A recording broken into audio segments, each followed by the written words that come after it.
أعوذ بالله من الشيطان الرجيم. بسم الله الرحمن الرحيم.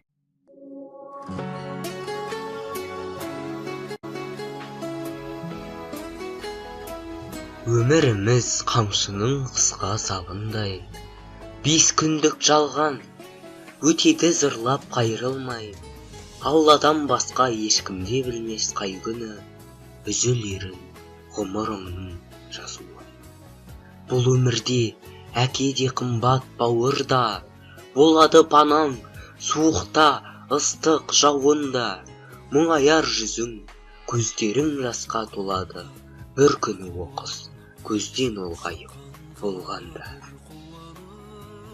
Өмірі тау сырғы бағы, сарғалдаққа бір қуанып, қызғалдаққа бір қуанып. Өмірі тау сырғы бағы,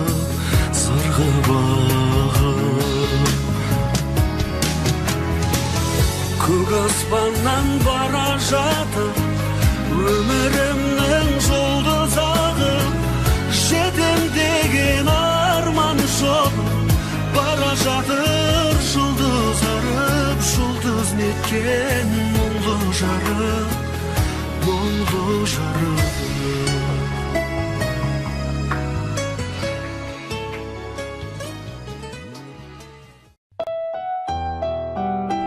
Зейнолла Елешұлы жүрегі жайсаң, парасатты да салмақты азамат еді. Ер мінезді Абдал Сұлғаның ғұмыры жарты ғасыр дегенде 50 жасында үзілерін кім білген? Толықсып өсіп келе жатқан балаларының қызығын көріп, немере жиен сүйіп, жарымен бірге шаттыққа бөленетін кезде оның бұл дүниедегі дәмі таусылды. Балаларының отау құрып аяқтанғанын көре алмады, ақ батасын бере алмады. Бірақ Алла ісіне шара жоқ, өмір бар жерде өлім бар. Қазаға сабыр еткен дана халқымыз өліге иман, тіріге береке бер дейді. О дүниелік адамға дұға оқып, Құран бағыштау, оның жақсылығын еске алу ұрпағы мен туған туысының парызы болса керек. Сондықтан бүгін олар асыл азамат Зейнолла Елешұлын сағынышпен еске алады.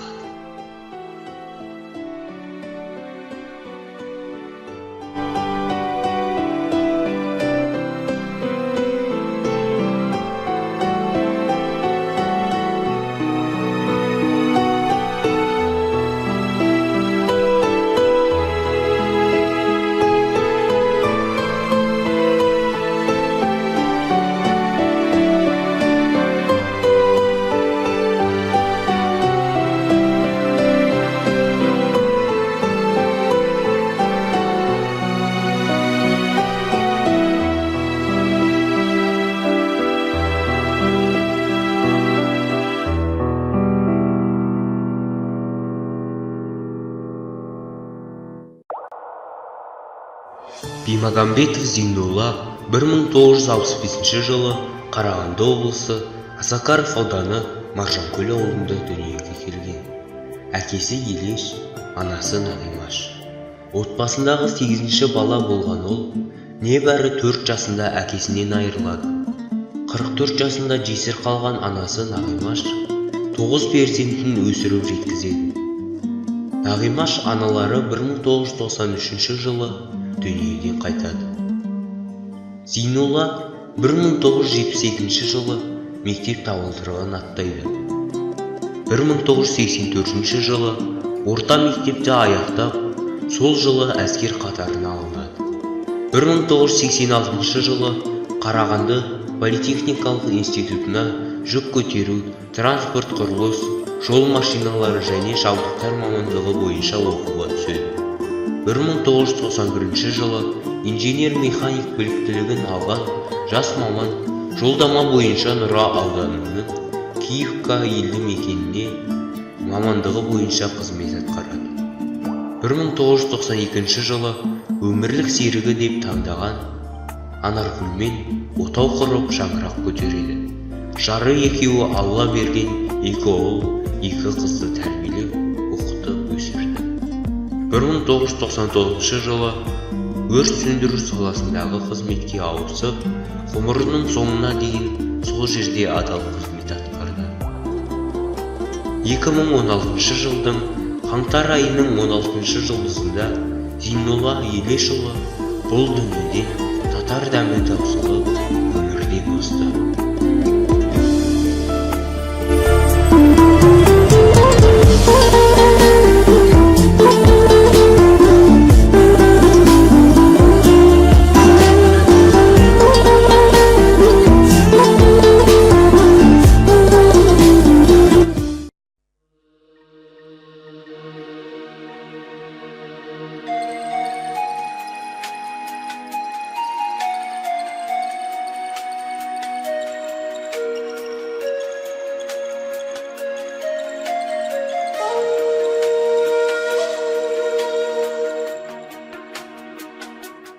Өткенді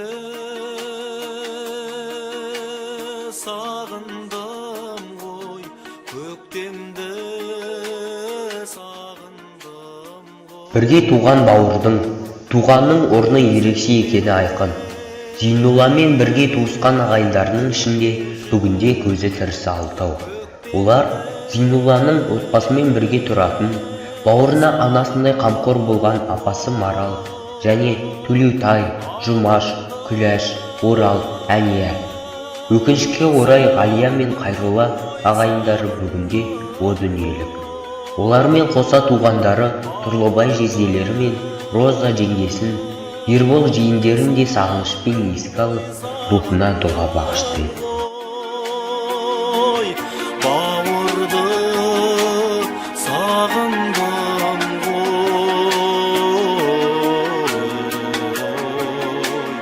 сағындым ғой.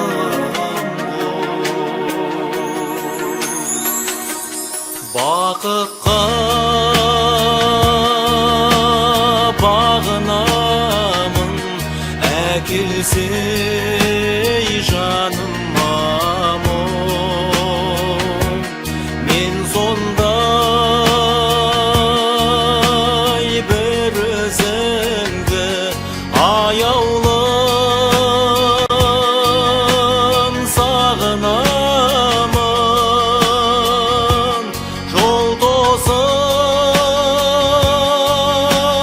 елеңдеймін, елеңдеймін. Сағынбай келер деймін, келер деймін. Сағынбай келер деймін, келер деймін.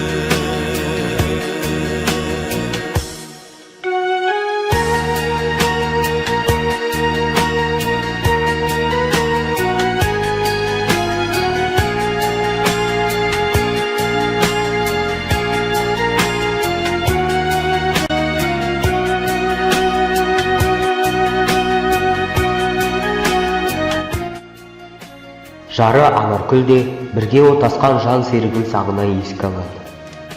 Еске алам өткен күннің бәрі-бәрін, ойға батып, бұлт көрпе жамыламын.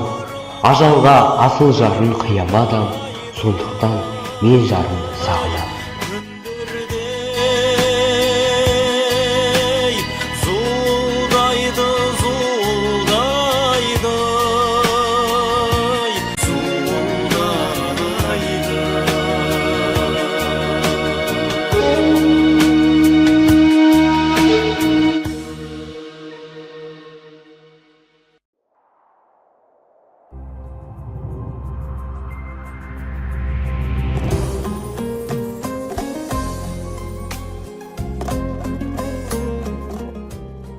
Әке Асқар Тау.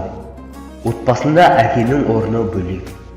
Балалары Диас, Наргиз, Мирас, Мадинада осы Асқар тауларының құлағанына өкінеді. Оқыстан айырылған әкелерін бір көргісі келеді, іздейді, сағынады.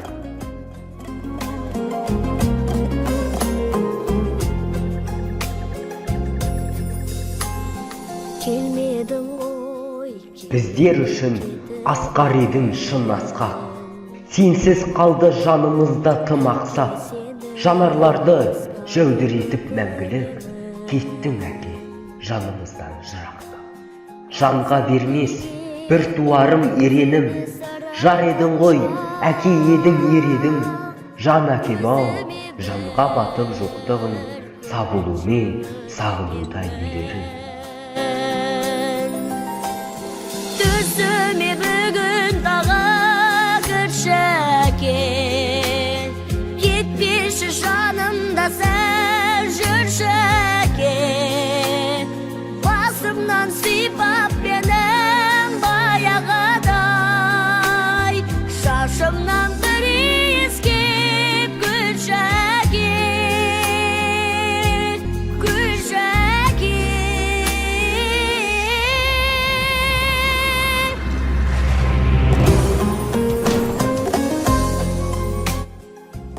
Жатқан жері жайлы болсын марқұмның, ауламашсын қақпаларын жұмақтың. Шаңырақ оты Зейнулланың сөнбесін, дұға еткен аман болсын ұрпағым.